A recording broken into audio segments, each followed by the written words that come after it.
bien evaluado quienes sí se conectaron y quienes no estuvieron durante las sesiones necesarias. Entonces, nada más para que lo tengan en cuenta y felicitarlos una vez más por haber llegado hasta el final de esta Escuela de Comunicación Política. Muchísimas gracias, Canvas. Y bueno, pues ahora sí, adelante con la sesión del día de hoy. Muy bien, pues muchas gracias. Andrés, ¿listo? Gracias, muchísimas gracias, diputada. Gracias a todos por esas bonitas palabras. Y bueno, vamos entonces a retomar. Realmente para mí siempre es gratificante estar aquí con ustedes en el PAN por ese calor humano que tienen, ¿no? Esa forma tan bonita de ser. Realmente con ustedes yo siempre vuelvo a creer en la política, ¿no? Siento que los políticos que están en el PAN realmente están dignificando la política, realmente están aquí por convicciones, realmente están aquí porque quieren seguir esos postulados que han hecho al PAN lo que es, ¿no? Los postulados humanistas. El PAN fue basado en la doctrina social de la Iglesia, inclusive unos postulados muy bonitos que los han mantenido y que además se nota en la calidad de los políticos que integran el PAN. Realmente yo estoy enamorado de su partido político, pese a que como regla nosotros los consultores no podemos tener partido, pero bueno, no se lo digan a nadie, nada más. Muchas gracias por estar este día y gracias a todos por acompañarnos en la última clase. Hoy vamos a hablar acerca de posicionamiento, pero quiero empezar hablando un poco acerca del mensaje. El mensaje es sumamente importante, es lo más importante en una campaña y de esta forma quiero cerrar todo lo que los ponentes les han enseñado, porque el mensaje para ustedes va a ser no la única, pero sí va a ser el vehículo conductor con el que van a conectar con las personas. El mensaje es potente. Y quiero hablar un poco acerca del mensaje, quiero hablar de la simplificación del discurso, de la simplificación de las campañas. Pero antes quiero ponerles sobre la mesa un concepto muy interesante, que es el sesgo de familiaridad. Fíjense que el sesgo de familiaridad es lo que permite que ustedes cuando van al supermercado, por ejemplo, ¿no? Compren el mismo detergente, el mismo jabón, el mismo shampoo. Es lo que permite que ustedes, pues, si van a un restaurante, siempre pidan el mismo plato. Es un sesgo interesante que lo descubrió Robert Sajón hace 40 años haciendo unos experimentos. Le puso a un grupo de personas palabras absurdas, ininteligibles, y empezó a repetir ciertas palabras más que otras. Entonces cuando él preguntaba, bueno, ¿qué palabras te parecieron mejores? La gente decía esta. La sorpresa de él es que las palabras que más se repetían eran las que la gente elegía. Entonces eso lo llevó a desarrollar esta teoría del sesgo de familiaridad. Pero aparte es súper interesante porque cuando él expone y desarrolla este concepto, él habla acerca de cómo la evolución hace que nosotros, que este sesgo más bien esté impregnado en nosotros. Hace miles y miles y miles de años, el ser humano tuvo que aprender a familiarizarse con rostros como el de nuestra madre, el de nuestro padre, el de nuestros tíos, el de nuestro entorno cercano, para familiarizarse con estos rostros y saber que no estaba en peligro. Entonces, fue un mecanismo de defensa que a la postre se quedó en nuestro ADN y hace que hoy en día nosotros siempre elijamos lo que nos es más familiar. ¿Cómo se traduce eso en la política, por ejemplo? Se traduce de que cuando ustedes están en una carrera electoral con 26 candidatos, siempre hay 2, 3 o 4 que resaltan. Esto se llama parálisis por análisis. Cuando tú tienes muchas opciones, por ejemplo, si vas a un restaurante y tienes muchas opciones, terminas eligiendo lo mismo de siempre. Por eso se recomienda, digo, para los que tienen negocios, sobre todo restaurantes, que la carta no sea tan abundante, ¿no? Porque produce la parálisis por análisis, que se vendan ciertos platos, en el caso de un restaurante. Por ejemplo, otro ejemplo muy significativo de este concepto es que durante los últimos 15 años, la mayoría de películas taquilleras o más exitosas de la taquilla en el año en Estados Unidos han sido secuelas o precuelas de un filme previamente exitoso. Es decir, Terminator 2 y así, ¿no? La familiaridad es tan fundamental que nosotros hacemos campañas para generar familiaridad con el elector. Por eso es que nosotros hacemos campañas de reconocimiento, por ejemplo, ¿no? Y la primera fase de reconocimiento, ya saben, es nombre y rostro, nombre y rostro, nombre y rostro, nombre y rostro. Entonces, lo que tratamos es de que la persona ubique el nombre y el rostro del candidato. Por eso es que cuando ustedes ven televisión y de repente vienen los comerciales, hay comerciales que se repiten todo el tiempo y uno dice, o sea, ya basta, ¿no? O sea, es el mismo comercial siempre. O cuando ustedes escuchan radios, escuchan que hay jingles que se repiten todo el tiempo. Y es porque lo que buscan los publicistas es que a base de repetición la gente se familiarice con el mensaje. Por eso es que nosotros nos acordamos de algunas canciones. Por ejemplo, ¿quién no se acuerda de Despacito, no? En su época, la canción más escuchada de la historia. En su época rompió récords en YouTube, por ejemplo. Y si pongo la canción ahorita, les aseguro que la mayoría de nosotros nos vamos a saber de cabo a rabo la canción. ¿Por qué razón? Porque la escuchamos tanto que nos la grabamos. Lo mismo pasa con las ideas, lo mismo pasa con las campañas, lo mismo pasa con los temas, lo mismo pasa con los políticos en general. Y esto se resume en otro concepto muy interesante, que es el efecto de la verdad ilusoria. El efecto de la verdad ilusoria dice que para que una idea penetre en el consciente colectivo, es decir, para poder, digamos, manipular a las masas, una idea debe repetirse constantemente. Pero además esa idea debe sonarle lógica a las personas. La repetición engendra familiaridad. Eso no se olvide. Entonces, por eso es importante que nosotros, que vamos a hablar hoy de posicionamiento, sepamos que previo al posicionamiento necesitamos hacer mucha repetición de nuestro nombre, de nuestro rostro, invertir en pauta, salir a gira de medios. O sea, en ese punto donde ustedes ya deciden ser políticos, en ese punto que ustedes dicen, bueno, yo definitivamente mi vida está dentro de la política, en ese punto que ustedes determinan o tienen determinación de ser políticos, es cuando tienen que empezar a hacer esta campaña de visibilidad. Salir a medios, que alguien les meta pauta a sus campañas. Y se los voy a explicar con 4 ejemplos. Vamos a ver el primero. La importancia de la repetición, la importancia de los medios, la importancia de salir a giras de medios, de hacer redes y pautar. De eso vamos a hablar, pero con 4 ejemplos bien bonitos además. El Padrino, imagínense. ¿A quién no le gusta El Padrino?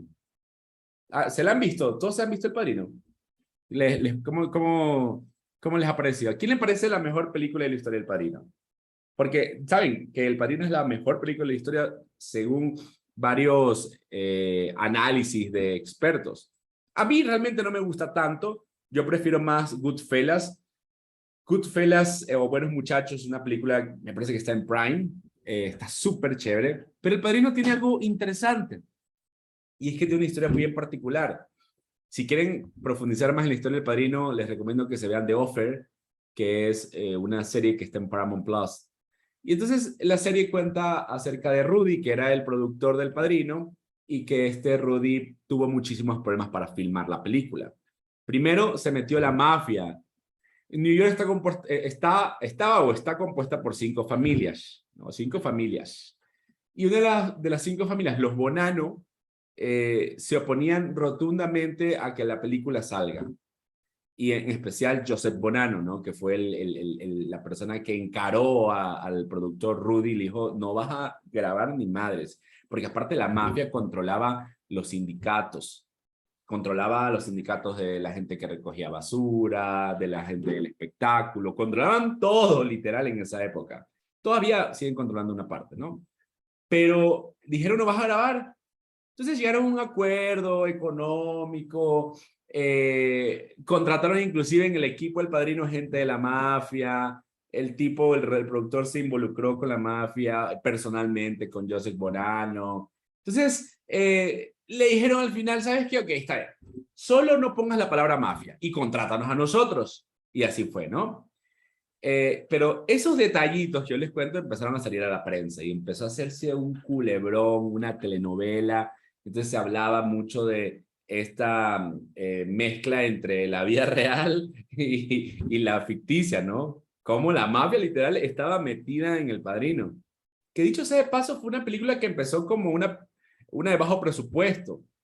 Entonces, bueno, luego un congresista ítalo-americano dijo, yo me opongo a que la película se estrene o se haga aquí en Nueva York porque está profundizando los prejuicios que tiene la gente contra los italos americanos. Y se opuso. Entonces cerró las puertas para que la producción se haga en Nueva York. La ciudad se opuso a que se grabe en sus calles. No daban los permisos necesarios. Luego se creó una liga italoamericana antidifamación. Bueno, se armó un show, literal, un show propio de Hollywood. Y lo que pasaba es que cada vez que había un problema de estos, la prensa se enteraba, y la prensa se enteraba, y la prensa se enteraba. Entonces, cuando la película se estrena, había tal morbo por verla que fue un rotundo éxito. Tanto así que fue la película más taquillera de la historia durante muchos años. Se estrenó en el 72 la primera parte, la segunda parte en el 74 y la tercera, que ya aparece Andy García, en los 90. Entonces, como una película de bajo presupuesto, por la que nadie daba un centavo, de repente se hace la obra del siglo, empieza a tener una relevancia tal que hoy mismo está catalogada como la mejor película de la historia, taquillerísima. ¿Por qué? Por las mismas razones que, por ejemplo, Instagram se convirtió en la aplicación más descargada durante muchas semanas en la App Store. ¿Qué hizo Instagram para convertirse en la app más descargada durante mucho tiempo en la App Store? Lo que hicieron más bien los creadores de Instagram fue que compartieron prototipos de la aplicación a genios o a gente del medio electrónico o tecnológico más bien, entre ellos el fundador de Twitter, y le dijeron, usen la plataforma, úsenla, y nomás le pedimos que nos tuiteen, ¿no? Que tuiteen que la utilizaron. Jack Dorsey, el cofundador de Twitter, fue uno de los que utilizó esta primera versión de Instagram y la tuiteó. Para cuando Instagram sale, había tal hype, es decir, tal expectativa, que 25,000 personas se les descargaron el primer día. Estamos hablando del 2012, ¿no? O sea, las apps no eran populares como ahora. Es más, hoy en día no es que alguna app crea así como expectativa de que, ay, va a salir una app, tengo que descargármela, ¿no? Y en ese tiempo fue un furor. ¿Por qué razón Instagram causó furor desde antes de que sea lanzada al mercado? Por lo mismo que Monet hoy en día es uno de los máximos exponentes del impresionismo francés. Que hay una historia ahí bien bonita.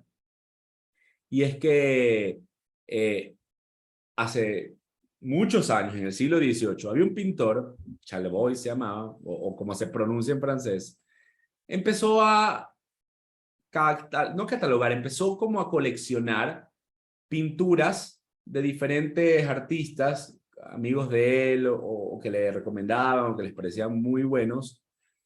Y entonces dijo en su testamento que a su muerte querían que las obras no se estrenen, se exhiban en el Museo de Luxemburgo.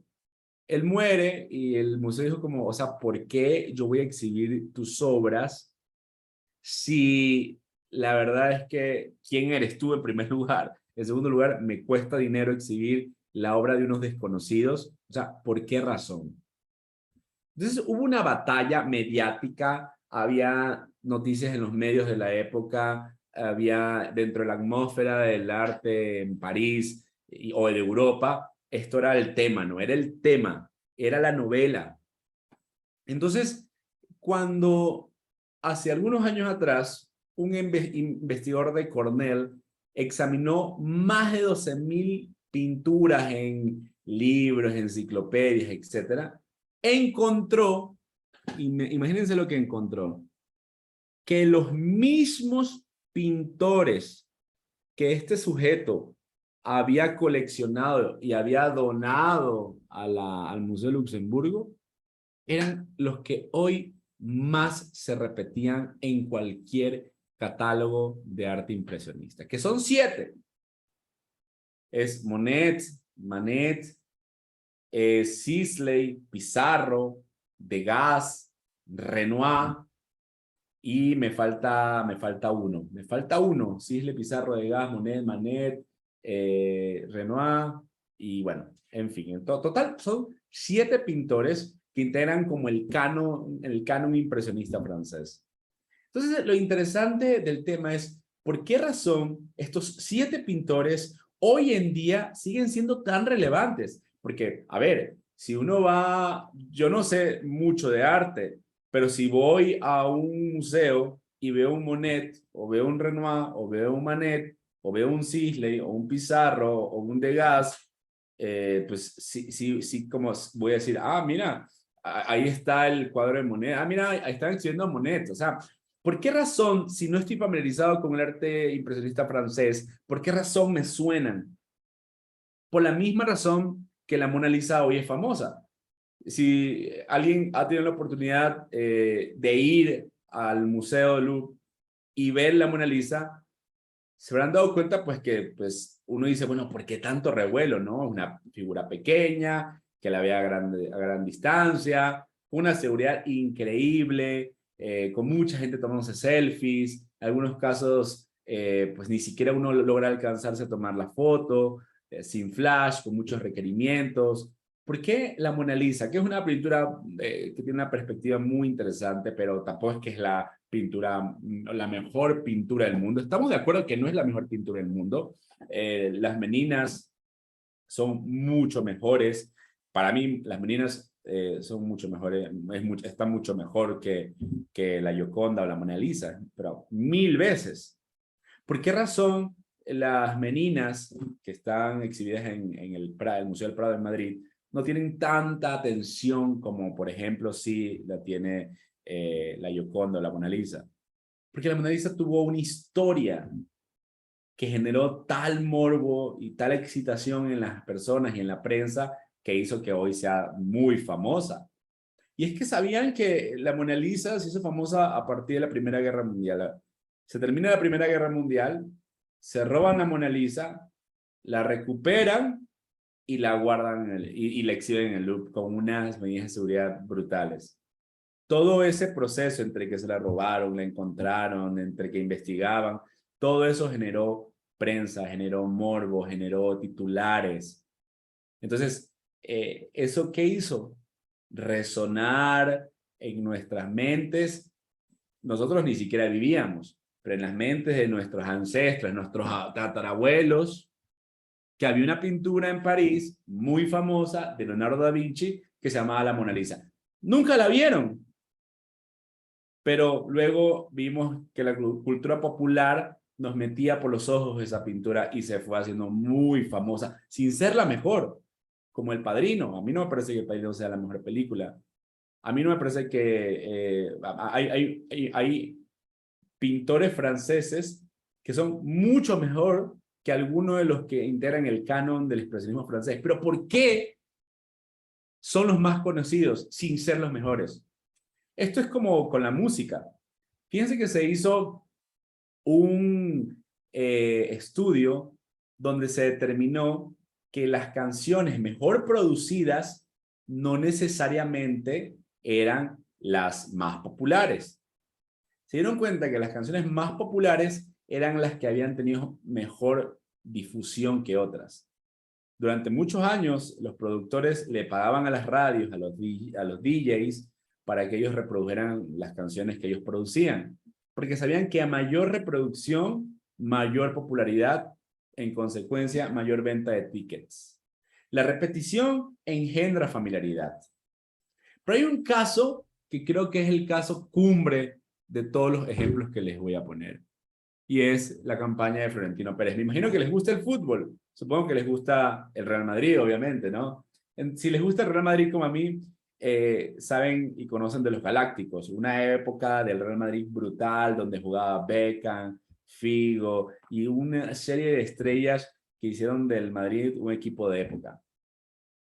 Y es que cuando se lanza Florentino en su primera aventura, su primera campaña, no lo conocía absolutamente nadie. De hecho, lo conocía el 10% de la afición madridista, el 10%. Y dicen los investigadores que para ganar una elección, mínimo debe conocer el 70% de los electores. Entonces, se lanza a Florentino, desconocido en aquella época, estamos hablando de los 90s, frente a Sanz, que era presidente titular del Real Madrid en esa época, que además de eso, venía de ganar 2 Copas de Europa, 2 UEFA Champions League. 2 Champions League, imagínense. Venía a ganar 2. Tú dices, o sea, ¿cómo lo vas a derrotar? Es como, si yo les pongo un ejemplo, ¿no? Digamos que son de las Chivas y el presidente de las Chivas los lleva a ganar 2 Copa del Mundial de Clubes, 2 Mundiales de Clubes, 2 mundialitos, como le dicen. Usted va a decir, no, pues, imagínense, para ganarlo 2 años seguidos, para ganarlo una vez, para ganar la Copa aquí en México ya está difícil. Luego la Conca Champions, luego el Mundial de Clubes y ganar el equipo europeo. Que gane 2, o sea, ya es una gesta. Claro que ustedes van a refrendar con su apoyo el voto de un presidente de un equipo de fútbol que va a hacer eso, ¿no? Entonces, ¿cómo uno iba a pensar que Florentino, desconocido, nadie lo conocía, le iba a ganar a este presidente que había ganado 2 Copas de Europa, ¿no? 2 UEFA Champions League? Y es que Florentino fue muy hábil. Él dijo, si yo gano la presidencia, voy a traer a Luis Figo. Entonces todo el mundo se echó a reír, la verdad nadie lo tomó en serio.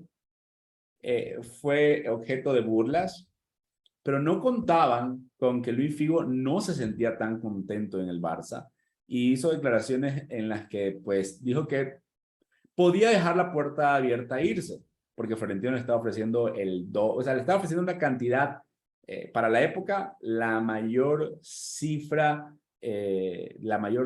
económica que un deportista iba a recibir por un traspaso.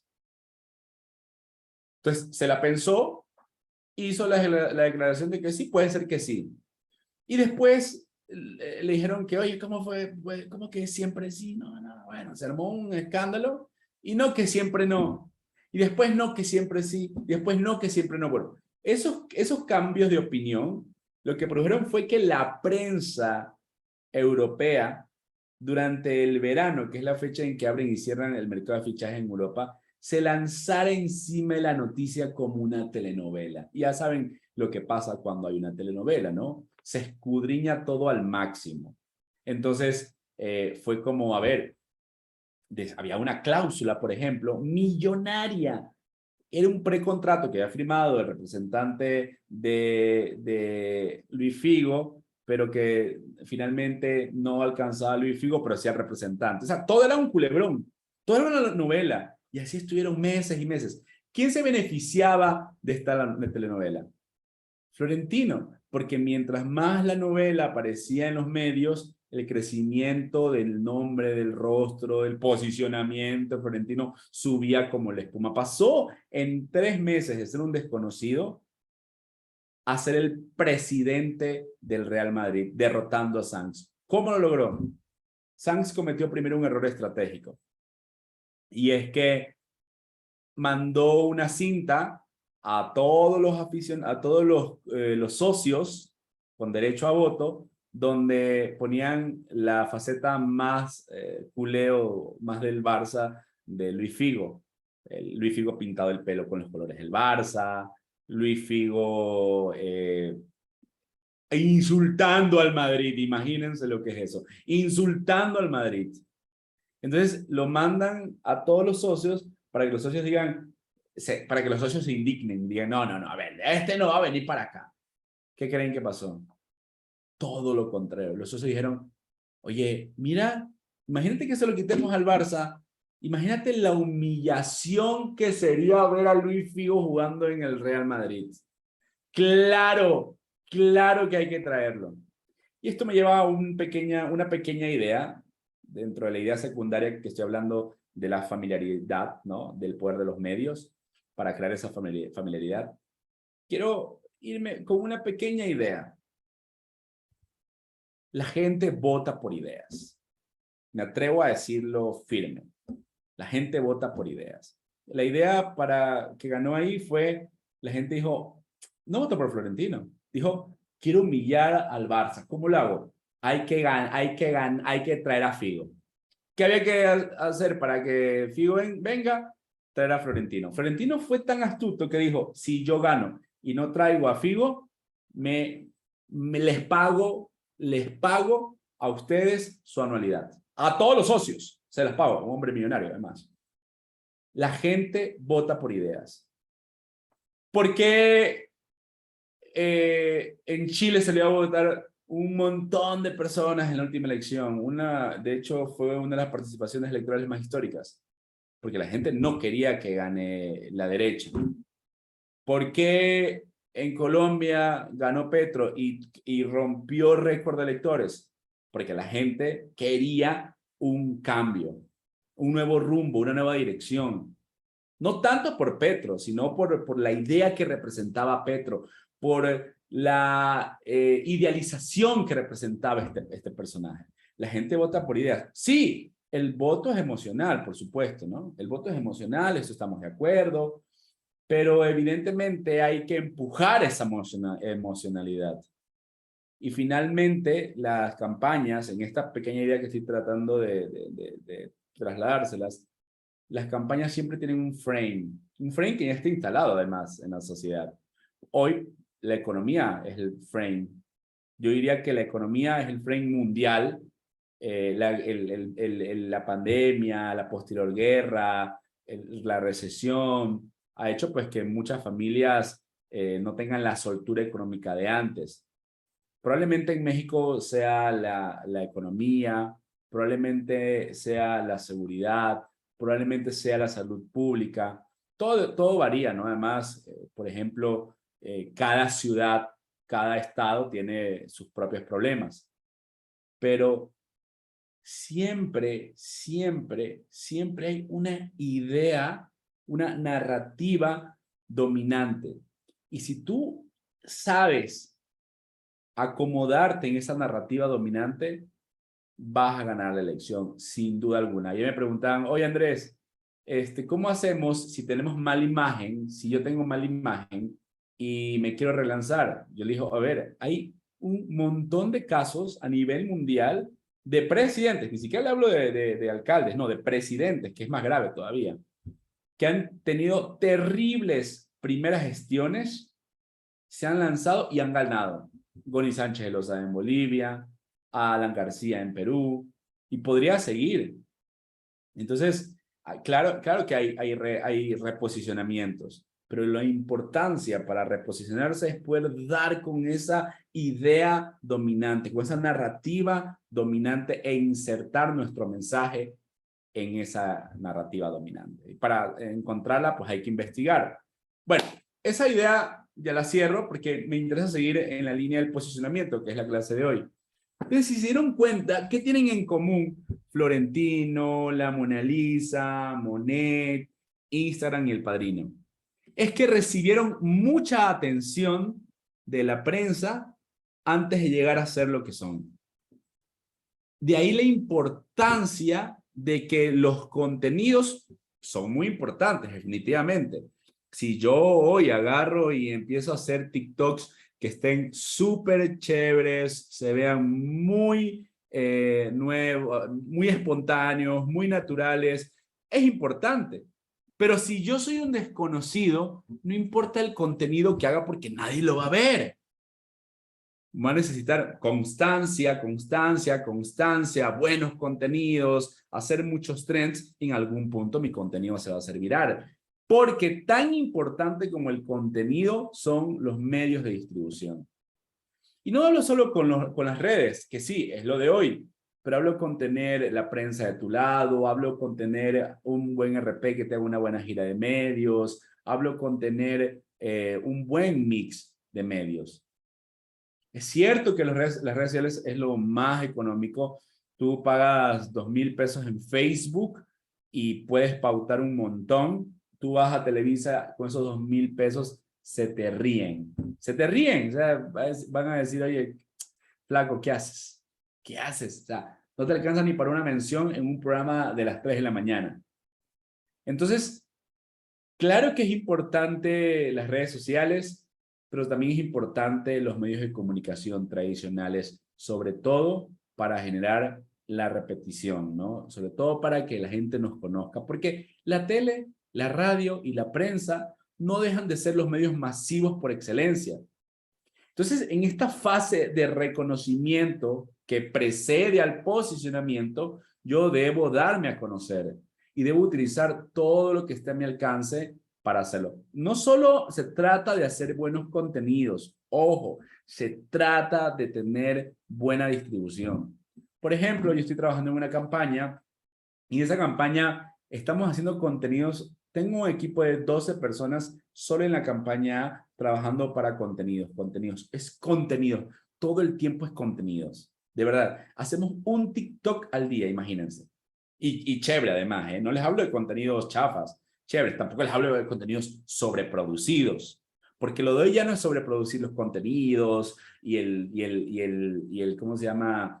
Y tener super cámaras y 30 personas y iluminación y boomer y el drone. No, hoy con que tengamos contenidos que conecten con la gente es suficiente. Entonces tengo buenos contenidos con 50 likes. Entonces yo dije, pues, a ver, tenemos un mes, no, tenemos una semana, bueno, sí, una semana ayer cumplimos de campaña. Entonces me decían, oye, pues queremos más likes. Digo, pues es que los likes no crecen, los likes no crecen de forma mágica. ¿Qué pasa cuando llevas un candidato desconocido a la calle? La gente lo va a saludar por compromiso, ¿no? Evidentemente, si vas con la porra y vas con los brigadistas, la gente lo va a saludar por compromiso, el equipo avanzado si hizo bien su trabajo, la gente va a haber cierto interés en conocerlo, pero no es que va a despertar pasiones, o no es como ver a Dua Lipa ahora que se presentó en la Ciudad de México y la gente se volvía loca a donde iba. No va a pasar eso. Porque no han estudiado este principio que les estoy comentando, el principio de la familiaridad. El principio de la familiaridad dice que para que la gente te dé ese gran reconocimiento, debes haberte placeado, como dicen en México, por todo el territorio, o debes haber generado repetición, o debes haber generado algo que produzca que la gente te reconozca. Ese es el primer paso para el posicionamiento. ¿Qué hizo, por ejemplo, Mariana Rodríguez y Samuel García en el norte? Ellos no salían a recorrer casa en casa como hacen los políticos tradicionales. En vez de ellos ir a las personas iban a ellos. La gente hacía fila, horas para ponerse un microperforado o para que les regalen una camisa o simplemente para tomarse una foto o para conocerlos. Entonces, evidentemente, yo no me puedo saltar la fase de reconocimiento cuando quiero ser político. Porque me va a asegurar que cuando yo vaya a un lugar, la gente haya mucho más expectativa. Por ejemplo, miren, la importancia de conocer estos ejemplos. Tengo un candidato con el que estoy trabajando ahora que no lo dejaban ser, o no lo dejan todavía, lo impugnaron. Lo impugnó el propio alcalde de la ciudad con el que se va a enfrentar. No tienes que ser un científico para saber que si te impugnan es porque te tienen miedo, ¿no? Entonces, ¿qué haces ahí? La impugnación se debe resolver mediante las vías legales, ¿no? El Tribunal Supremo Electoral es el que debe decidir si una impugnación procede o no. Pero comunicacionalmente, eso te da a ti un campo de acción fértil para que tú te victimices. Entonces empiezas a crear expectativa desde la impugnación. De alguna manera tu campaña ya arrancó. Y arrancó fuerte, ¿eh? Porque arrancar siendo víctima y siendo un mártir, nadie le gana una campaña a un mártir. Nadie le gana, decía Jaime Durán Barba, nadie le gana una campaña a una viuda cuando Cristina perdió a su esposa, a Néstor Kirchner. Entonces, en un escenario favorable por las circunstancias, es la mejor forma de instalar en el debate público un tema, una causa, una opinión que te abra campo dentro del debate público para que tu nombre empiece a resonar.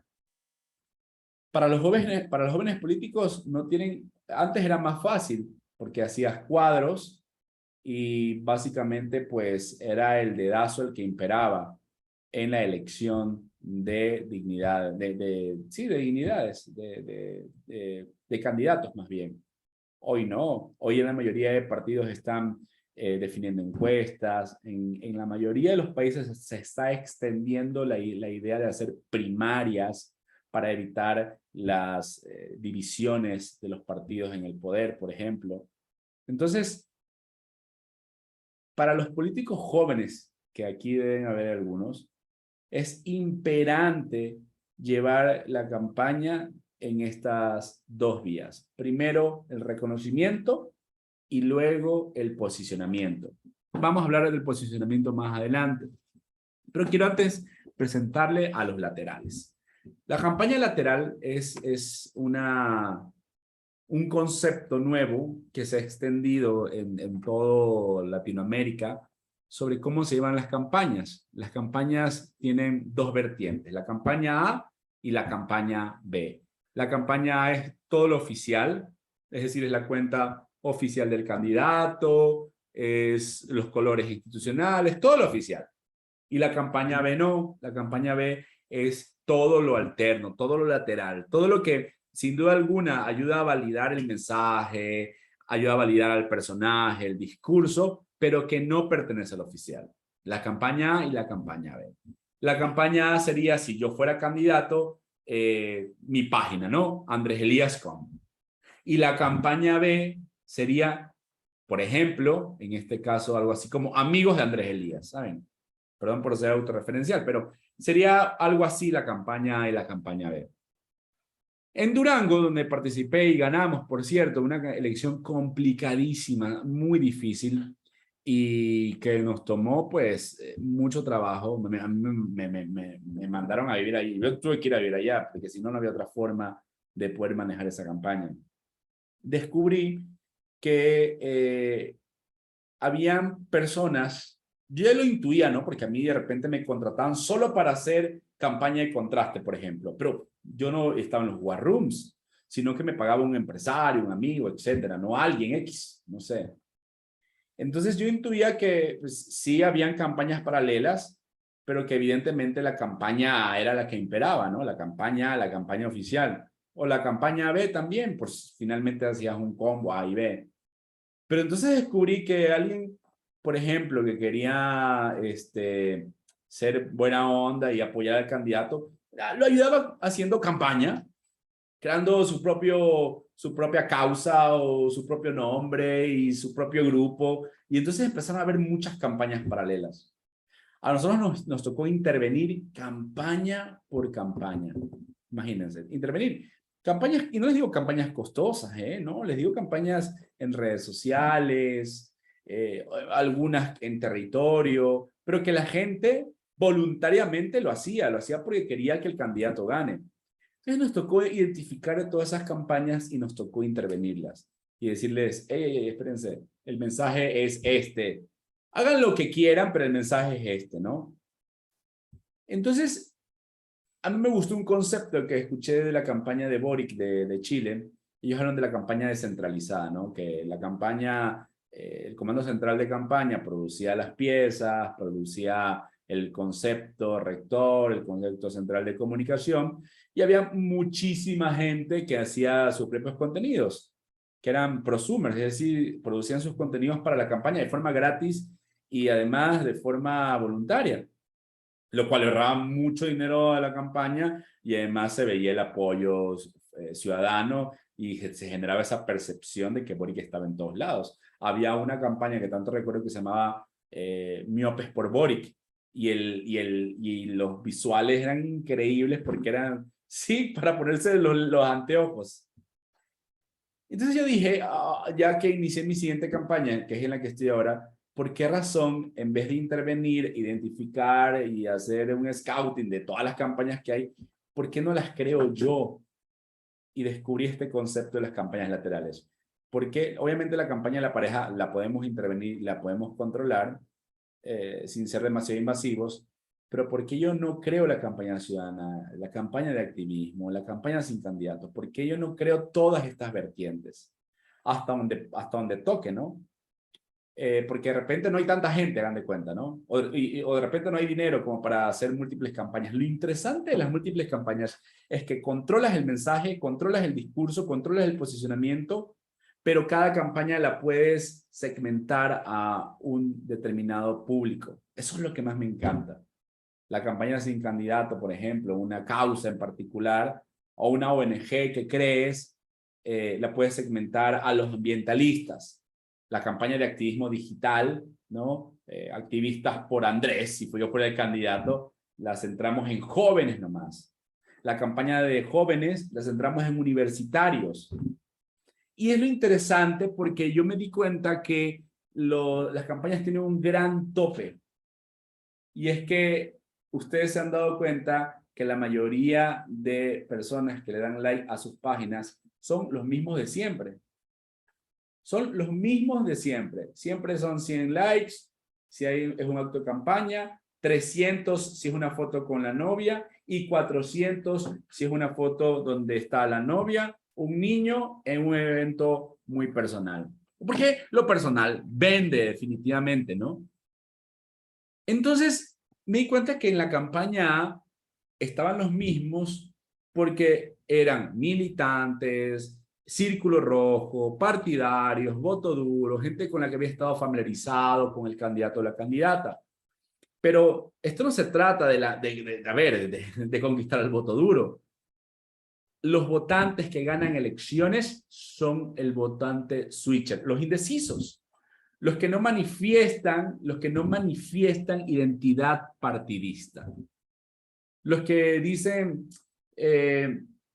no, yo voy a votar por el PAN, así pongan un lápiz, ese es voto duro, ¿no? Pero hay personas que son, pues yo no sé si votar por el PAN, por el PRI, por el PRD, por Morena, por la ONU, o sea, ni siquiera saben qué partidos hay. Porque el votante switcher es un votante pasivo, no es politizado. Partiendo de ahí, que los votos, el voto más bien, está en el indeciso, y que el indeciso generalmente es apolítico y no está interesado en la política y es pasivo en la forma en cómo consume política. Es decir, se entera de la política a través de las comidas, a través de sus amigos, a través de videomemes, a través de videos virales. Se entera de forma espontánea y casual. No busca sesudamente, no busca activamente un análisis sesudo de lo que está pasando en México al día de hoy. No sabe cuáles son los temas de agenda. Él vive completamente ajeno a esa publicación que a ustedes hoy les está molestando.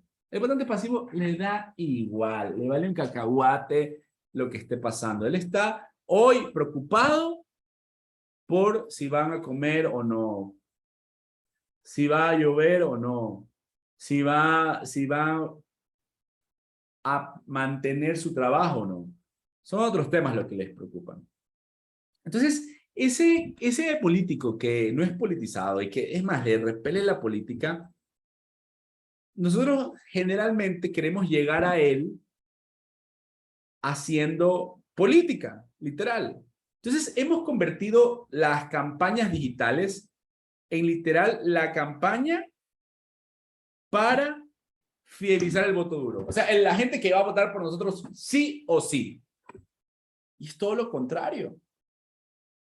Nosotros deberíamos utilizar la campaña digital para ir en búsqueda de los votos switchers, de los votantes switchers, swingers, iba a decir, de los votos indecisos. Hacia allá deberíamos llevar la campaña digital, ¿no?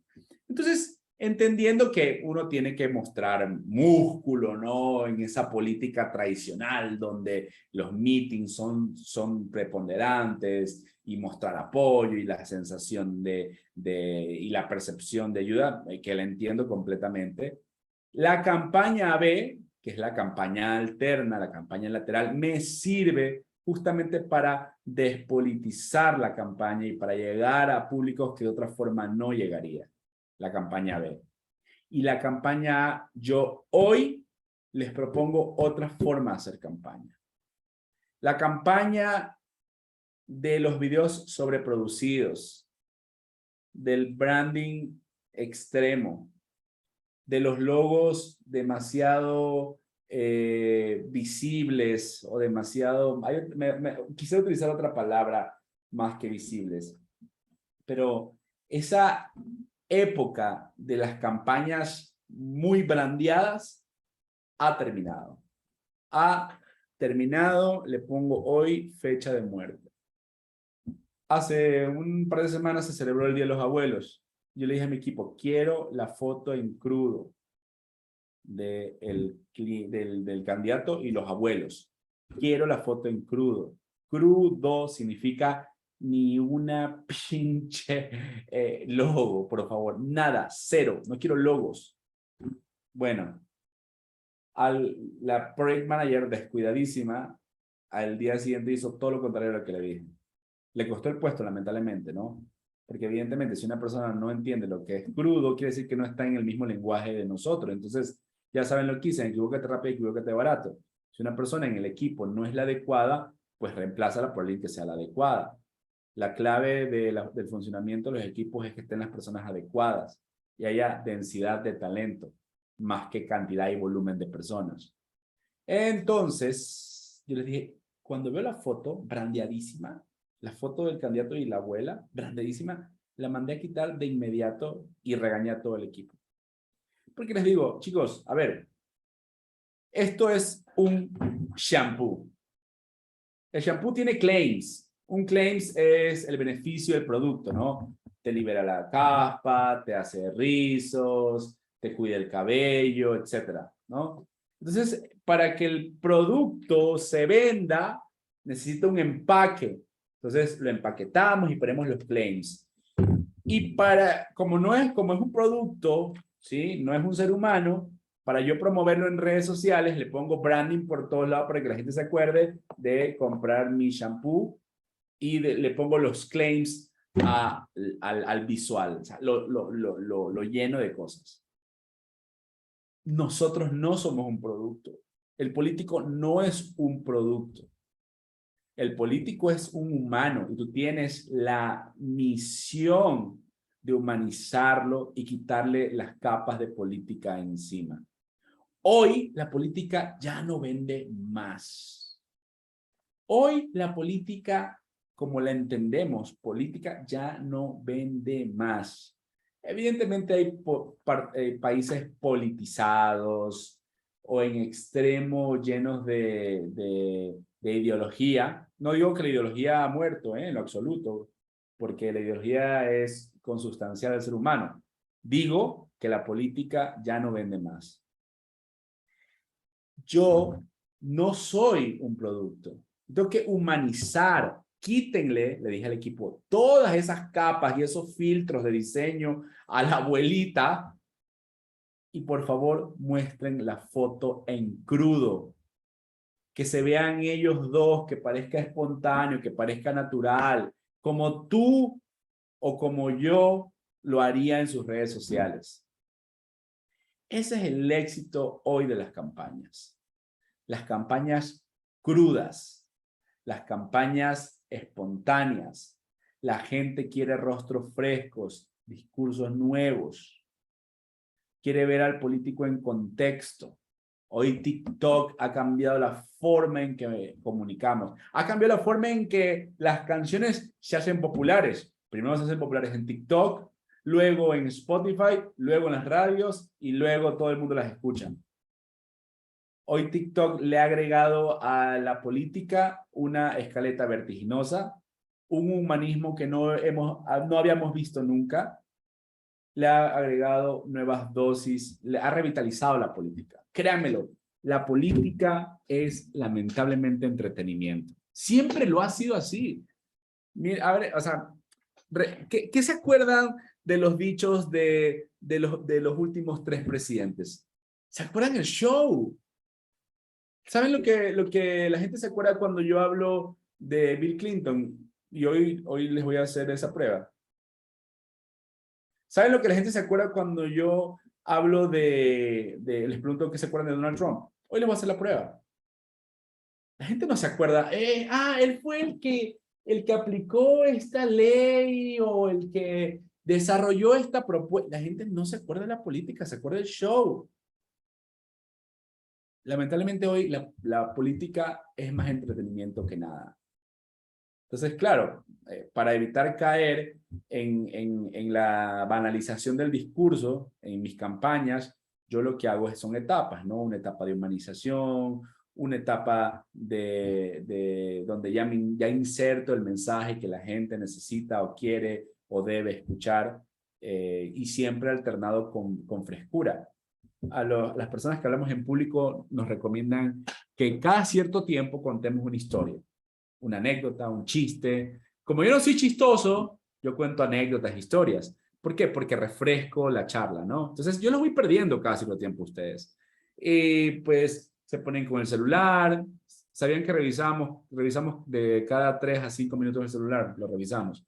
O se ponen a atender a algo y está en este mundo moderno con tantas cosas que hacer, claro que está bien. Ok, las campañas igual.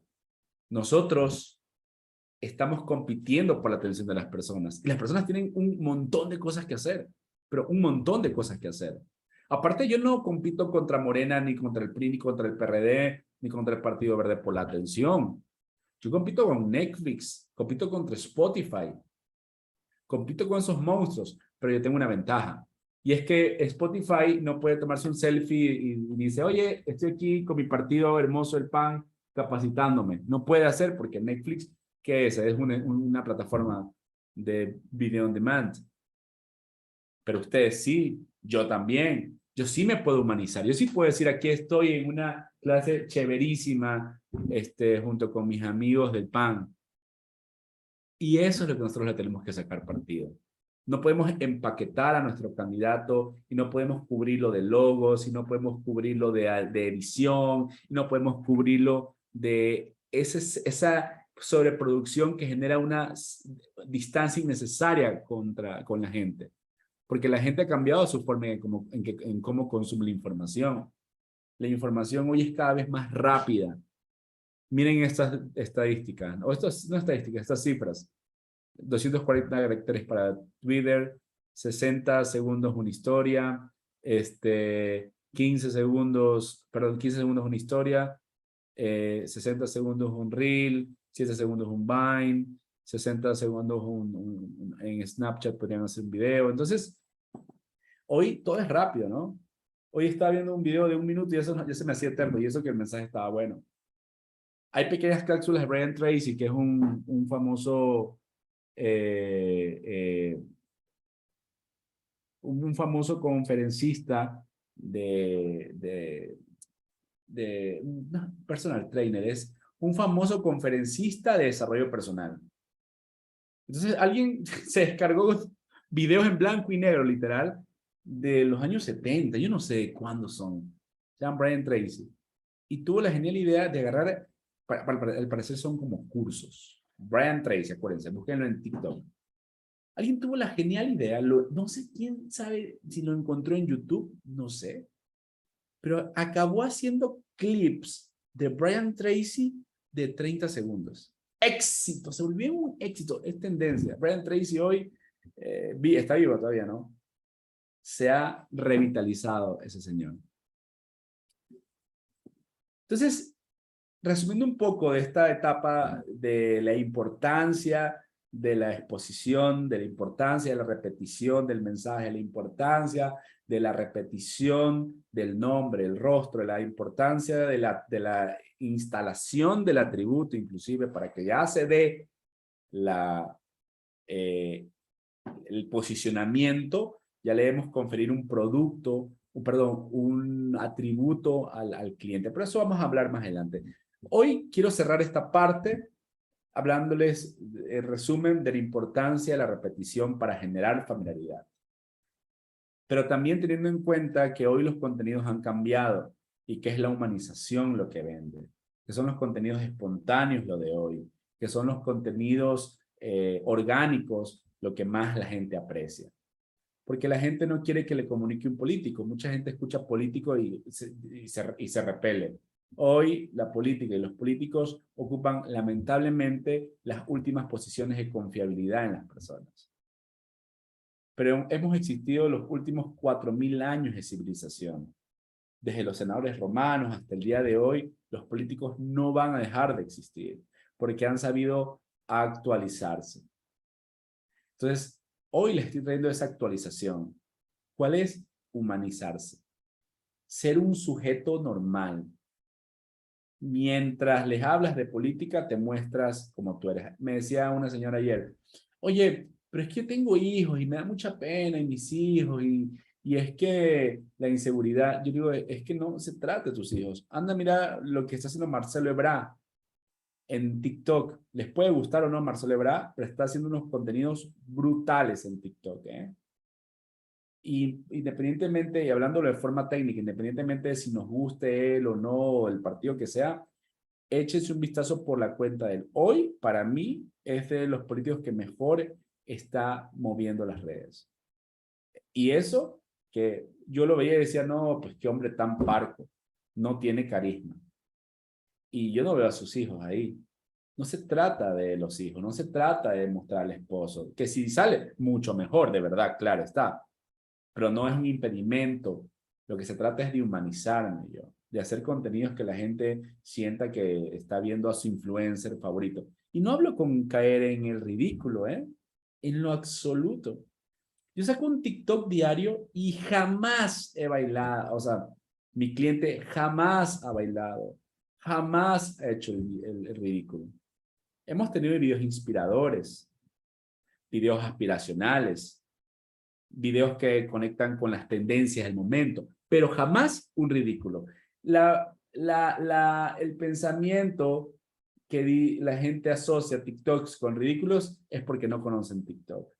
TikTok para mí es la herramienta más didáctica que hay, porque son videos rápidos que los puedes editar en la plataforma y que puedes además ponerles diferentes efectos. Pero además puedes acoplarte a las tendencias, puedes matchar las canciones que están en trends y ¡boom! Tienes un video viral. Literal. Yo tengo un video, 1 o 2 videos virales en TikTok, porque utilicé las canciones que estaban en trends, utilicé los trends bien, nada más. Entonces, yo creo que es una herramienta para los que están empezando con la que tienen que experimentar. De verdad. La nueva comunicación implica humanizarse al máximo, humanizarse por completo. Pero además, cuando hablaba de que los contenidos, gracias a estas herramientas, se han vuelto cada vez más cortos, no solo me refiero a la longitud del mensaje, o la longitud o la duración del producto audiovisual. No solo me refiero a cortar los tiempos de consumo de información, que sí debe de hacerse. También me refiero a la simplificación del lenguaje y el discurso político. Hay un término para el pensamiento difícil que se llama la disfluencia. Es el término para lo que es para nosotros consideramos complejo, la disfluencia. Lo contrario de la disfluencia es la fluidez, ¿no? La fluidez es lo que consideramos el pensamiento fácil. La gente ama lo que entiende. La gente ama lo que comprende. Por eso la Biblia es tan valiosa. Por eso Jesús enseñaba con parábolas. Esas enseñanzas complejas, abstractas, densas, las enseñaba con parábolas y las hacía fácil de entender. En algunos casos, ese español antiguo que hoy uno al leer la Biblia raramente comprende, venía Jesús y explicaba cosas de una manera extremadamente fácil. Él 2000 años antes entendió la importancia de la simplificación de todo. Del discurso, del mensaje. Si ustedes complejizan el lenguaje, complejizan el mensaje, si nadie lo entiende. Por ejemplo, yo estoy trabajando en una campaña que quieren, yo me pongo rotundamente. Y eso que no es mi área, pero yo digo, hago consultoría general, dirijo campañas, pero aquí solo estoy dirigiendo la parte digital. Porque me encanta, me fascina. Pero quieren poner una campaña que se llame La Ciudad de Colores. ¿Quién demonios entiende eso? ¿Quién demonios entiende la pinche ciudad de colores? La gente quiere simpleza. Porque la gente tiende a transferir la dificultad en el objeto pensado, en la persona. Por eso repudiábamos a los profesores de matemática. Por eso es que cuando nos hablaban de cuáles son tus peores profesores, decíamos el de matemáticas, o el de filosofía, o el que les caía mal, siempre tenía una relación con que no entendían la clase. Nosotros trasladamos la dificultad de la clase al profesor. Exactamente pasa en la política. Si yo escucho un tipo que no le entiendo ni madres, que habla en un lenguaje técnico, ¿qué voy a hacer? La verdad es que no lo voy a apelar. Me parece aburrido. Una persona con pobres capacidades de comunicación, nadie le va a prestar atención. Por eso, pueden ser que les guste o no. Pueden ser que, y esto es un tema técnico, pero hay políticos que pueden ser que sean distinta ideología a la nuestra, pero que comunican con una sencillez absoluta y uno enredándose tratando de explicar. Dice alguien que el que explica demasiado pierde, y yo creo que es cierto. El que explica demasiado pierde. Si tú tienes una idea que tienes que hacer malabares para explicar, ya perdiste. El que explica demasiado pierde. En la política, menos es más, como en ningún otro lado. Y bueno, son las 7:15, nos faltan 45 minutos y ahora sí vamos a entrar no vamos a dar break o si hay que dar break o no, entiendo que no, nos vamos a ir directo. 2 horitas sí podemos aguantar. Porque vamos a pasar a la parte del posicionamiento. Ya vimos la parte de visibilidad. Ahora vamos a irnos al posicionamiento. ¿Qué es el posicionamiento? Es la posición única en la mente de nuestros electores. Es establecer una percepción, establecer una idea, establecer un atributo en la mente de nuestros electores. Por ejemplo, digamos que yo sea Pepe Durán, candidato para la alcaldía de Ayacucho. Entonces, cuando pregunten, ¿por quién va a votar?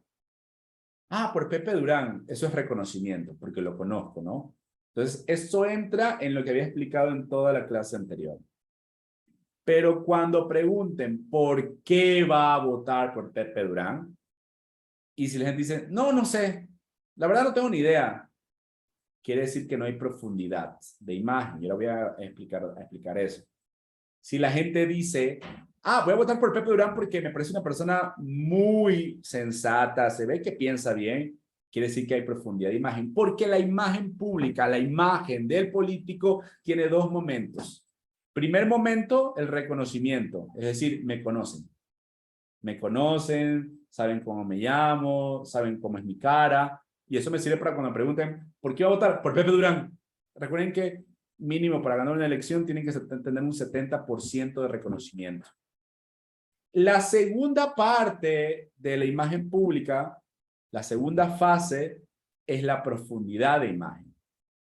¿Por qué vas a votar? Por Pepe Durán. Ok, reconocimiento. ¿Por qué vas a votar por Pepe Durán? Porque me parece que tiene experiencia, profundidad de imagen. La gente ya tiene en su mente un atributo tuyo. Experiencia, gestión, capacidad, me parece que es bueno. ¿Con quién me parece que es bueno? Listo, ya tienes profundidad de imagen, ya hay posicionamiento. ¿Por qué compran ustedes, no sé, Head and Shoulders? No, es que lo vi en la televisión. Pero además, es porque quita la caspa. Eso es reconocimiento y profundidad. La imagen se construye en esos dos momentos, reconocimiento y profundidad. Profundidad es lo que están viendo ustedes, posicionamiento.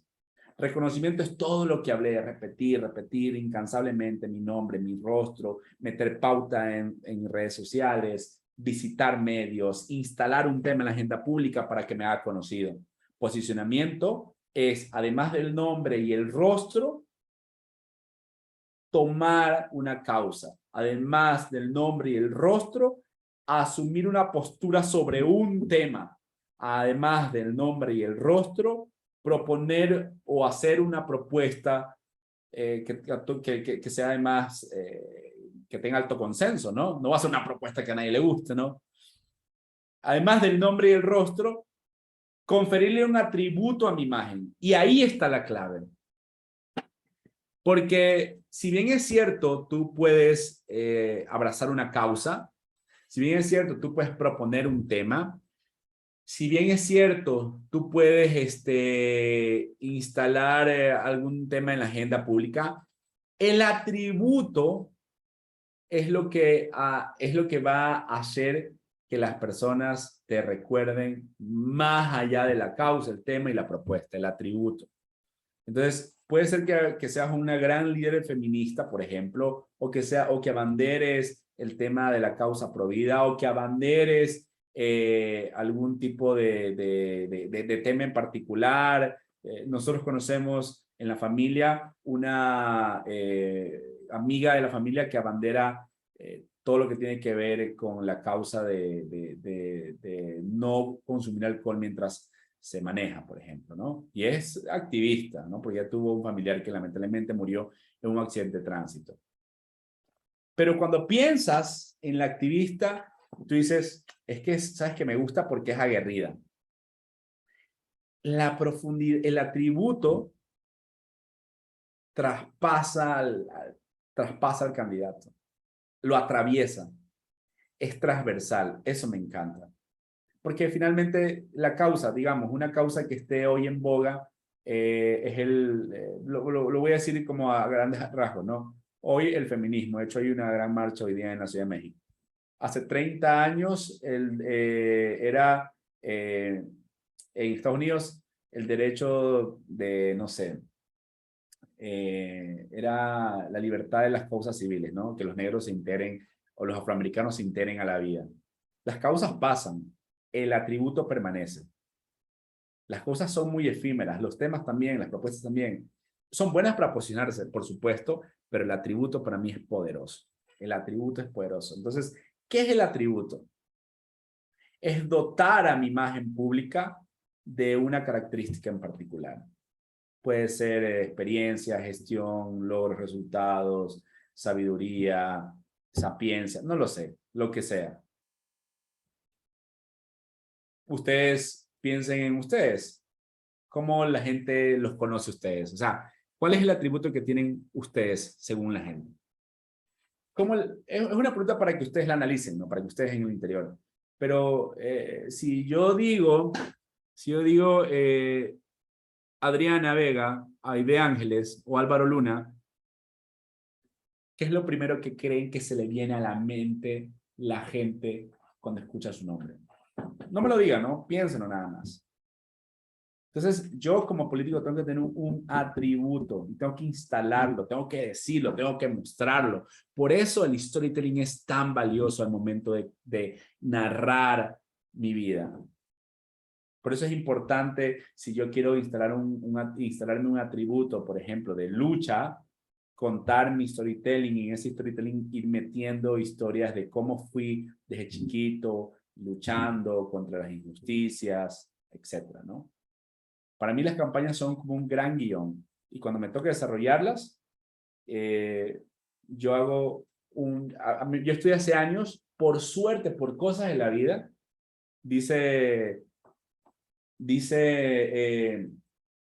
¿cómo se me fue el nombre del cofundador de Apple?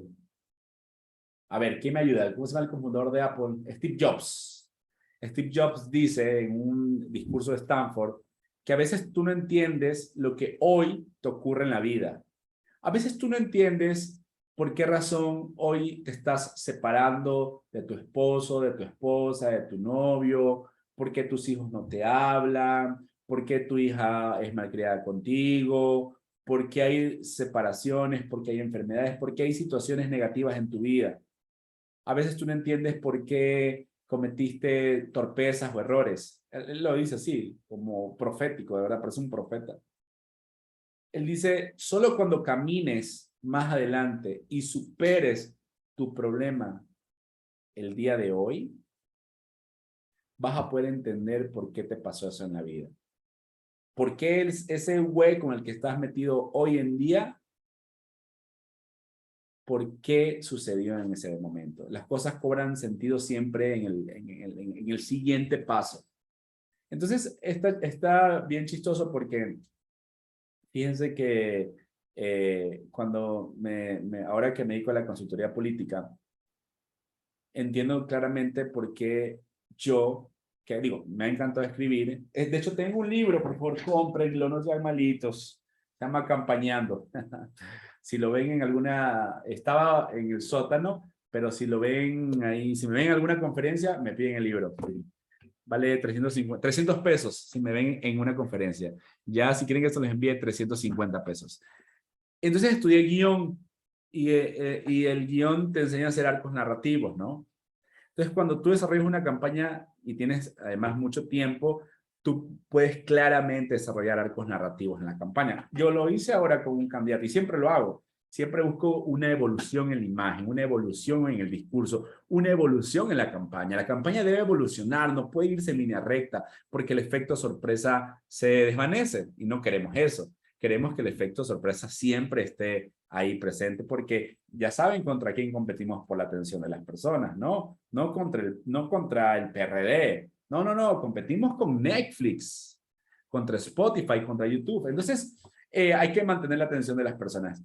Entonces, desarrollé esta campaña donde el candidato en una primera instancia es humanización. Es contarle a la gente quién soy y hacia dónde voy. ¿Quién soy? ¿Qué hago? ¿Hacia dónde voy? Es hacer preguntas. Hoy estaba escribiendo como unas preguntas que quiero que le haga el productor al candidato en un video que vamos a sacar, una videosemblanza, porque en esta fase donde la gente las está conociendo, ustedes deben hacer videosemblanzas. Ustedes deben hacer, no un documental, ¿no? Pues sería algo demasiado pedir, pero sí videosemblanzas, o sea, contarle a la gente quién soy yo, quiénes son mis padres, de dónde vengo, ¿Qué hago en la política? ¿Por qué me interesa la política? ¿Dónde estudié? Porque, a ver, esto es así. Si la gente no ama lo que no conoce. Si la gente no te conoce, no va a confiar en ti. Y si no confía en ti, no va a salir a votar por ti. Entonces, primero, humanización. Luego, tiene que haber un quiebre para que el candidato, dentro de su arquetipo, y estoy hablando de lo que estábamos haciendo ahora, ¿no? Se convierta en la persona confrontadora que quiera. Y este candidato lo persiguieron, fíjense. Cometieron injusticias contra él. Entonces quiero hacer un video donde se muestren las injusticias vamos a hacer un video donde se muestren las injusticias a las que fue sometido. Lo persiguieron por denunciar la corrupción. Y a partir de ahí, el tono de la campaña cambia. O sea, ven el arco desde cómo lo presentamos. Este soy yo. Establezco quién soy yo. Porque si tú no lo estableces, lo van a establecer por ti. O sea, cuando hablo de reconocimiento y posicionamiento, se están dando cuenta que estoy yéndome mucho más allá. Se trata de definir el marco donde quiero que la gente me vea. Se trata de decir a la gente lo que quiero que escuchen. Decía, no sé si es Platón quien dice, solo los tontos dicen lo que piensan. Uno tiene que crear el framework de su vida, de su campaña, ¿no? Lo que quieren que la gente vea, evidentemente. Entonces, en esta etapa de posicionamiento, yo ya le mostré a la gente quién soy, qué hago, hacia dónde voy, qué hago metido en la política, qué pienso de las políticas públicas. Después de ser gobernador, cuál sería mi mayor legado, etcétera, ¿no? Y luego de esa generación de humanización viene la parte que les estoy mencionando. Es importantísimo que nosotros, después de la humanización, machaquemos nuestra campaña de posicionamiento con una de estas cosas, una causa, les decía hace un rato, causa, un tema, logros pasados o un atributo. No es importante que contemos nuestra historia, nos humanicemos y que nosotros luego empecemos a repetir hasta el cansancio. Por eso es importante la estrategia. Fíjense que yo he hecho de todo en una campaña digital, de todo. No les puedo decir una campaña política porque la verdad no me gusta salir a tocar puertas, entonces no he sido brigadista, ¿no? Pero en una campaña digital he hecho de todo. Entonces, estamos en una campaña presidencial, y me tomé la atribución de escribir los contenidos de la campaña. O sea, de hacer lo que nosotros llamamos la parrilla.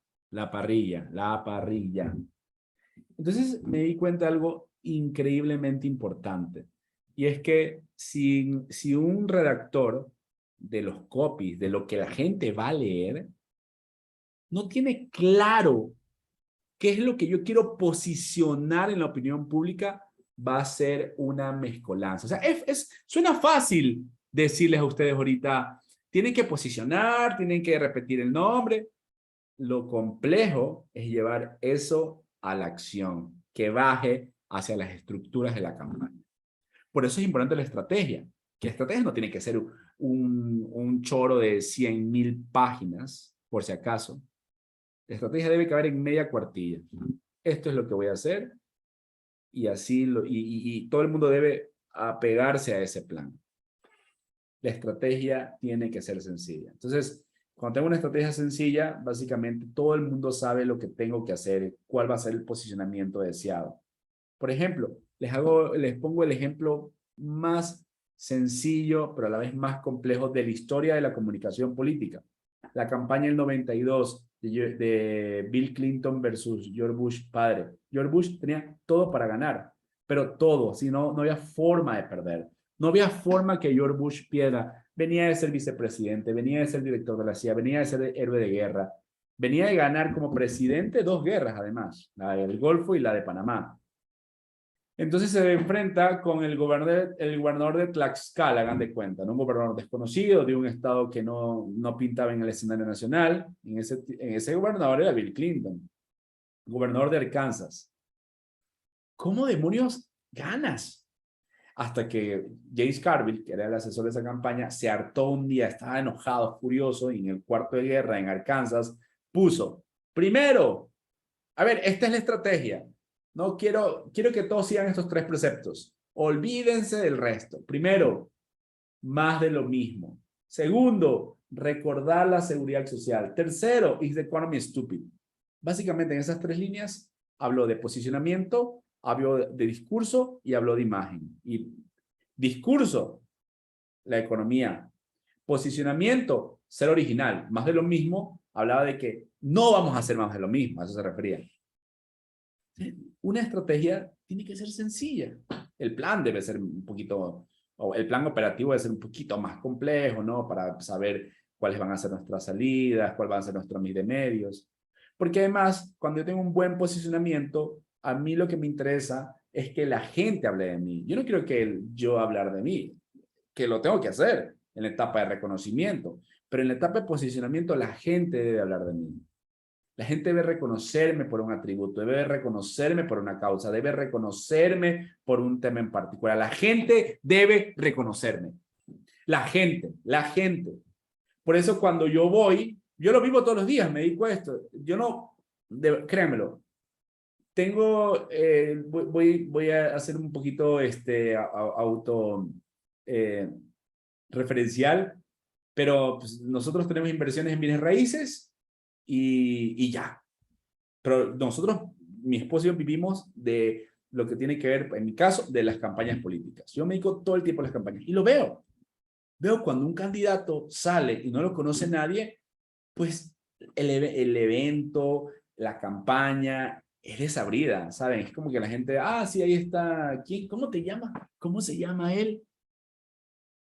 ¿Por qué? Porque no se hicieron estas fases, donde había un proceso de posicionamiento atado a un atributo, que es importante, a un tema, a una causa, a una propuesta, a algo que lo ponga en el debate y que lo haga reconocido en consecuencia. Porque les hablé arriba de la importancia del reconocimiento. Si yo salgo desconocido a la calle, va a costar más trabajo llenar los eventos, va a costar más trabajo el territorio, va a costar más trabajo todo, ¿no? La comunicación en México, miren lo que les voy a decir. La comunicación en México abarata el valor del voto. Y no hablo de compra de votos, ojo, no hablo de compra de votos, en lo absoluto hablo de eso.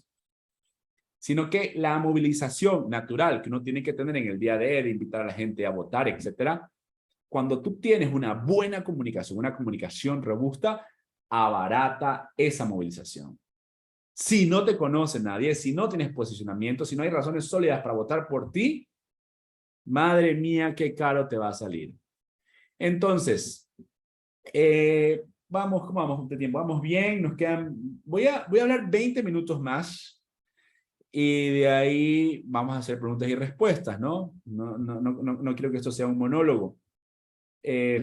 Luego, un tema importante que tenemos que tener claro, porque a ver, para mí, en lo personal y en lo particular, la política es igual a psicología.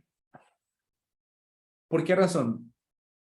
Todo lo que nos dicen los gurúes, que realmente, pues, en la política no crean en gurúes, créanmelo, no crean en gurúes. Si alguien llega mañana a su ciudad y dice, aquí y en este determinado caso hay que hacer esto, con recetas mágicas, así no funciona la política, porque la política es casuística y además es coyuntural.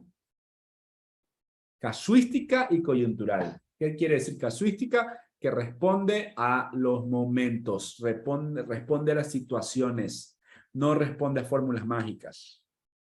¿Sí? Entonces, a mí me da mucha pena, por ejemplo, ayer o antes ayer me preguntaban, oye Andrés, ¿cómo haces para, en una crisis, cuándo sabes si tienes que salir a hablar o no? ¿Cuándo sabes si tienes que salir a responder? Yo no te puedo decir eso, porque primero, no todo es crisis. Segundo, si tú sales a responder por cada agravio, pues ya saben cómo son las campañas políticas modernas. Son una colección de agravios.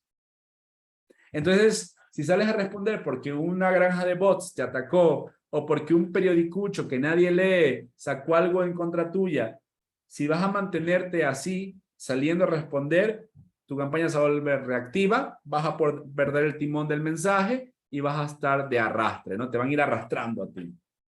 Entonces, te van a ponchar. ¿Y qué? No te queda nada luego. ¿Qué haces? ¿Qué campaña haces? La que te dicten, ¿no? No, entonces, no te puedo decir cuándo tienes que salir. Por eso hay un equipo colegiado, que es un war room, que decide en base a las circunstancias, coyuntura y a la campaña, al pulso, todo, cuándo salir. Así es la política. Hay muchas preguntas que un profesor o un instructor o que un consultor político cuando da clases no puede responder con fórmulas mágicas. Lo que nosotros podemos enseñarles son conceptos, experiencias, historias, que los ayuden ustedes a tener criterio para tomar decisiones. Criterio para tomar decisiones. Y el criterio lo formas. Entonces, la política no responde a fórmulas mágicas, no responde a gurúes, pero hay algunas cosas, o hay más bien, una forma de que tú puedas ver por ejemplo, la investigación es la forma más fiable de tomar decisiones, la investigación. Pero la psicología es la forma que explica muchas de los comportamientos que tiene el ser humano. Que explica por qué tienes que hacer una campaña de visibilidad al principio, después de posicionamiento, por qué tienes que pedir el voto al final. Pides el voto al final de la campaña, los últimos 15 días o las últimas 3 semanas. En Colombia se pide el último mes porque hay que hacer campañas de pedagogía electoral, por ejemplo, ¿no? En México se pide las 2 últimas semanas. Yo en esta última campaña de este año la pedimos la última semana porque por problemas de producción que no me competían a mí, pero yo ya sentía que íbamos bien tarde. Pero pides el voto las últimas 2 semanas porque el cerebro humano es frágil. Entonces necesitas, evidentemente, recordar a la gente que ya llegó el momento de votar. Ya tienes tu decisión. Ya llegó el momento de votar, ¿no? Vota así. Entonces, por eso se explica. Alguien me decía, oye, ¿por qué no la pides desde el principio? Entonces, la psicología explica comportamientos. Comportamientos que además te van a ayudar justamente a saber por qué haces lo que haces. No son fórmulas mágicas, ¿sí? Sino explica comportamientos. Hay un sesgo cognitivo que se llama el sesgo de confirmación que explica por qué a las personas tú tienes que hablarle con temas que ellos crean que son los correctos. El sesgo de confirmación dice que si tu idea machea con la idea del prójimo, la va a aceptar. Pero si tu idea a la persona o va en contra de las ideas de las personas, tu idea va en contra de las ideas de la otra persona, simplemente la otra persona va a repeler. Yo creo que la Tierra es redonda, él cree que la Tierra es plana, es terraplanista, que por cierto existen, ¿no? Existen los terraplanistas. Yo creo que la Tierra es redonda, él cree que la Tierra es plana y voy y le digo, oye, es que la Tierra es redonda porque no sabes, cabrón, mira las fotos que tomó el Apolo 11. O sea, ya con eso, ¿no? Debería bastar. No, que el Apolo 11 es un experimento que nunca alunizó, que no, es que la bandera no se mueve, no sé qué. O sea, él va a buscar información que justifique su forma de pensar. Nunca vamos a hacer match. Él no va a estar de acuerdo conmigo nunca. Él se va a quedar con que la Tierra es plana. Bueno, en política funciona similar.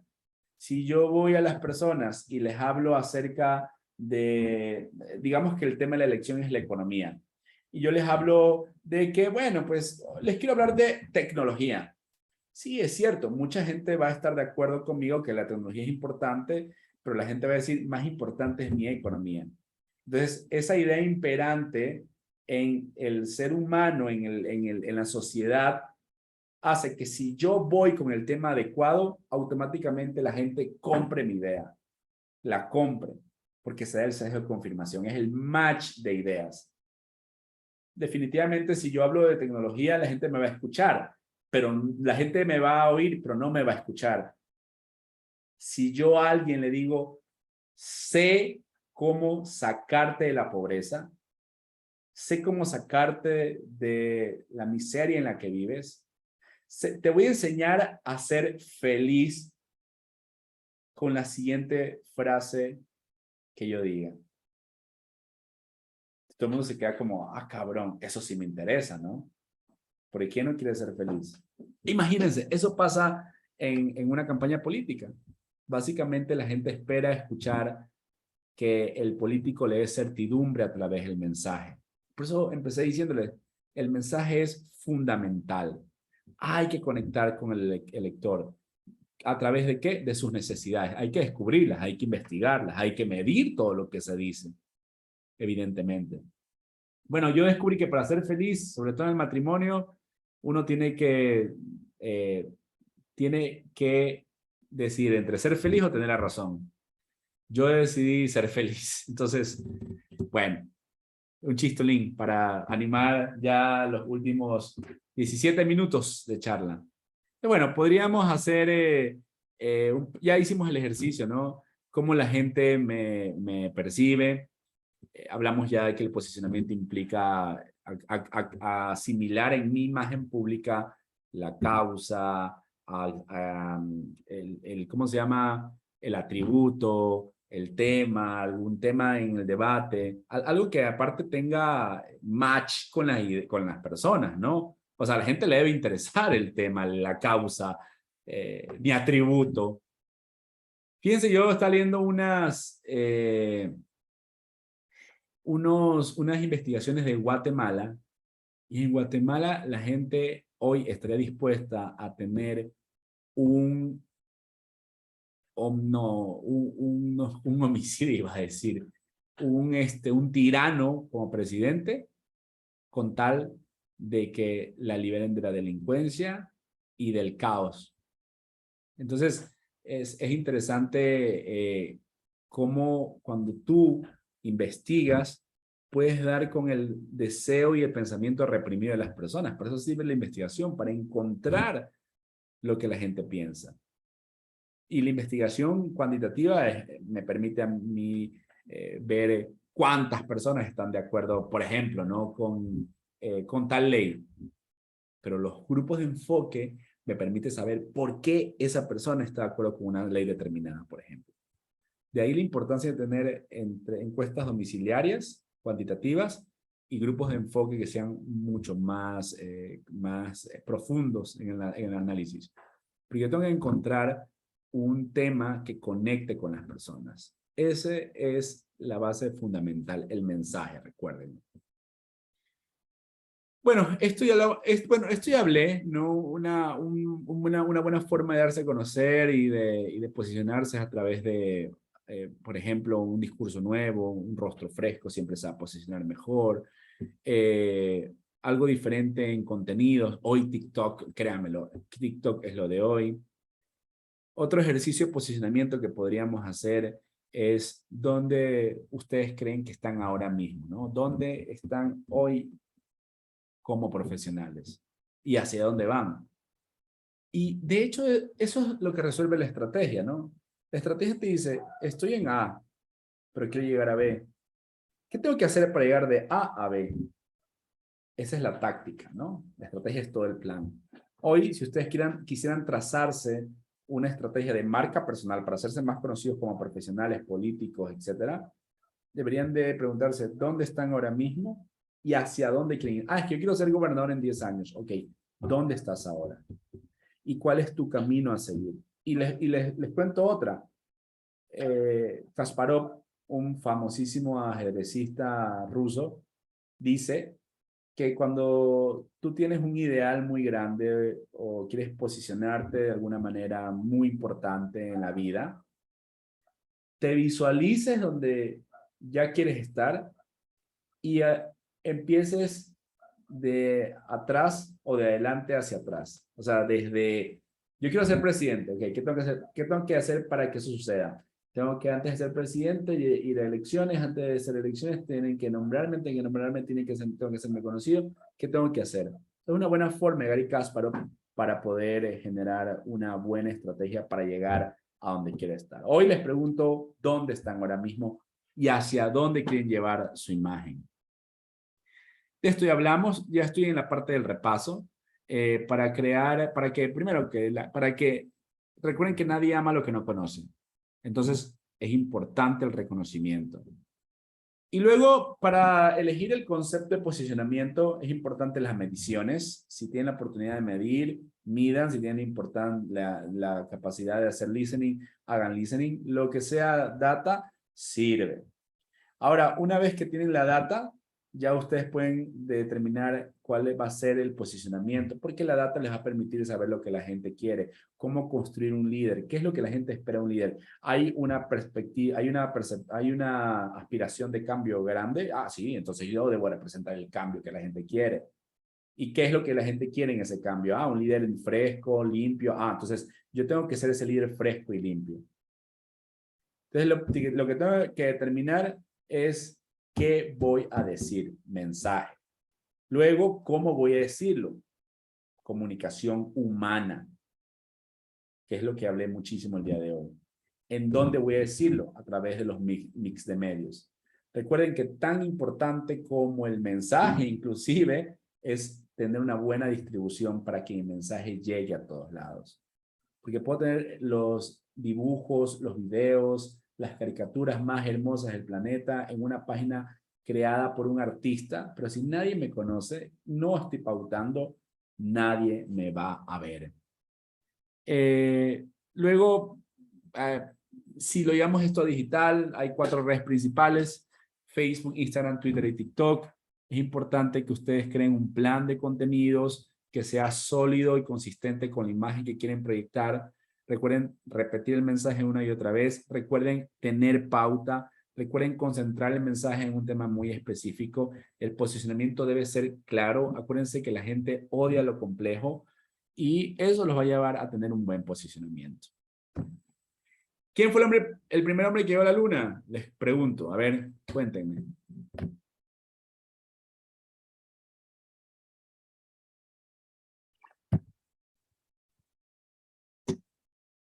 Les pregunto, ¿quién fue el primer hombre que llegó a la luna?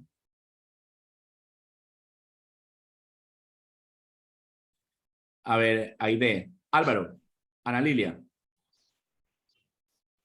No, estoy viendo si en los comentarios o que levanten la mano y les doy. Uno de Rusia. No, el de Rusia fue el primero que llegó al espacio. Y ese fue Yuri Gagarin. El primer hombre que llegó a la luna se llama... Como un ciclista famoso.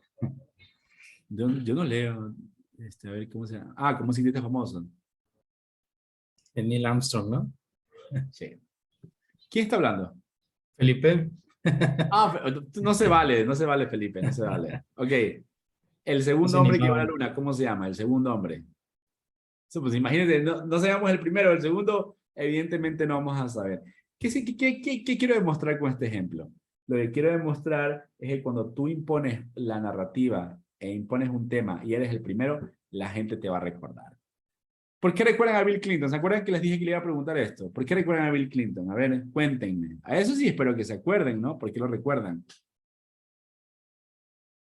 A ver, de hecho hay una serie ya en Paramount Plus. El segundo fue por Mónica Lewinsky. Muy bien, ¿no? Por Mónica Lewinsky. Nadie se acuerde si, no sé, Bill Clinton impulsó alguna ley escolar. No, les digo, la política es entretenimiento. ¿Por qué recuerdan a Donald Trump?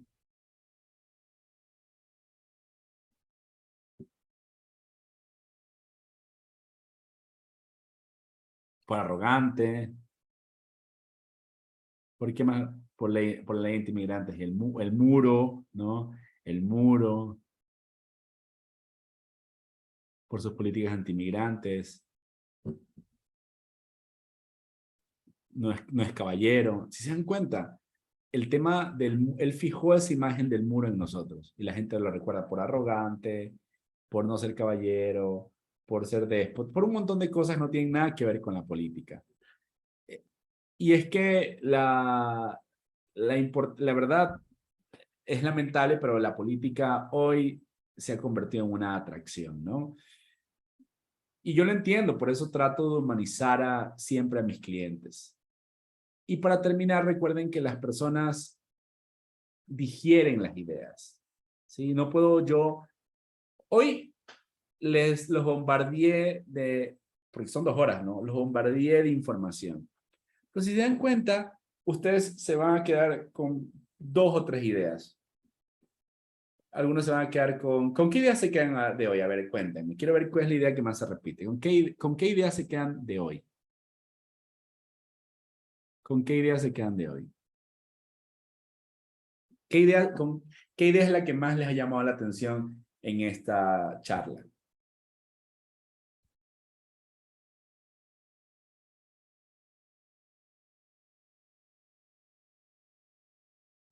¿Quién quiere participar? Puede levantar la mano, le subo el micrófono. A medida que pone mensaje breve, la del padrino. El padrino. No. Posicionar, la repetición es importante. Con idea de la adecuación de la campaña en la sociedad en la que nos estamos dirigiendo. Captación, esa es nueva. Si trabajas con imágenes o luego arrepentidos la persona, ok. Atraer el interés de la gente. Repetición. Si se dan cuenta, la gente se acuerda 1 o 2 cosas. Todos nos acordamos 1 o 2 cosas. Se van a quedar con la repetición, ser humanos. Se van a quedar con las cosas que más repetir. Eso que acabo de decirles es una forma gráfica de regresar al principio, cuando les decía el experimento de Robert Sajón de que agarró una serie de palabras absurdas y empezó a repetir unas más que otras, y la gente al final lo que hizo fue acordarse y elegir las palabras que se repetían más, aunque fueran absurdas. Entonces, hoy hice énfasis en algunos contenidos, ¿no? Para que se lleven el tema de la repetición, por ejemplo, de la humanización. Entonces, exactamente eso es comunicación de gobierno. Si ustedes al ciudadano le dicen, estoy inaugurando 500 obras, el ciudadano no se va a enterar de ninguna. Ustedes como administración pública siempre deben de tener 1 o 2 o hasta 3 obras emblemas, obras por las que la gente los recuerda, porque la gente digiere las ideas. Es cierto que hay que repetir, pero si yo repito 10 cosas inconexas, la gente no se va a acordar. Y ya para terminar, hay algunos ejemplos buenísimos de posicionamiento, como este de Albert Rivera, cuando lanzó su candidatura en España, algo que después le repitieron mucho sin éxito. Él, como era el primero, le fue súper bien. John McCain, si le siguen la política norteamericana, saben que él fue conocido como un héroe, lamentablemente nos dejó se murió de cáncer cerebral. Y nada, muchísimas gracias, no sé si tengan preguntas, nos quedan 5 minutitos, creo que nos alcanza para un par de preguntitas. Ustedes dirán, ustedes son los jefes, yo me quedo con la gratificación de haberles impartido clases.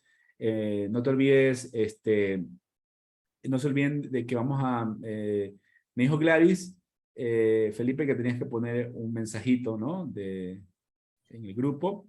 Claro. Sí. Aquí lo tengo. Yo me voy con la gratificación, de verdad, de poder haber tenido esta clase con ustedes, de poder haber experimentado estas 2 horas intensas, donde hablé de la repetición, de la humanización del candidato. Y nada, creo que me voy satisfecho porque siento que pude aportar con sus estudios, que pude aportar con mucho criterio para que ustedes puedan tomar buenas decisiones. Sigan siendo el PAN, sigan fieles a sus principios, sigan siendo esas personas tan nobles que conozco. Por mi parte es todo. Felipe, muchísimas gracias. Pues muchas gracias, Andrés. Antes de cerrar, me gustaría que quien quiera acá una foto para que prendan la cámara. Vean su cámara para acá tomar una foto y enviarla a los grupos. Van a tener que ser 2 porque hay 2 páginas aquí. Muy bien. Ven, ponen su mejor sonrisa, por favor. ¿Listos? ¿Alguien más? Muy bien. Ahora, 1, 2. Ok, dejaba la otra. Ay, disculpen, me están enviando mensajitos acá.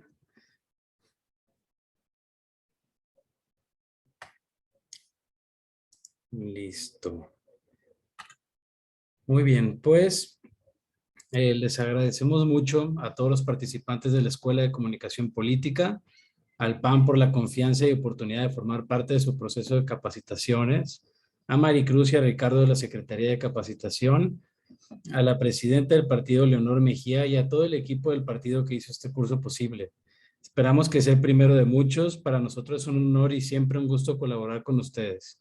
En el chat de Zoom ya les dejé a su disposición las redes sociales de Canvas. También les dejé mi número de WhatsApp para obsequiarles un 30% de descuento en la ruta académica de nuestra escuela, para quienes quieran seguir estudiando en línea y lo puedan hacer con un precio especial. Y de nuevo, pues muchas gracias a todas y todos por estar aquí. Fue un placer estar con ustedes y aquí estamos al pendiente, pues para cualquier asistencia que necesiten o si quieren tener otro curso, será un placer asistirlos. Muchísimas gracias a todas y todos. Que tengan muy bonita noche. Gracias, hasta luego. Gracias, Andrés. Ok. No se olviden de, si les gustó la clase, ahí me siguen en mis redes y cualquier Sí, mensajito es bienvenido. En Cuídense. un momentito se los Chao. comparto ya en el grupo de tus redes. Chao, chicos. Muchas Abrazos. gracias. Bye.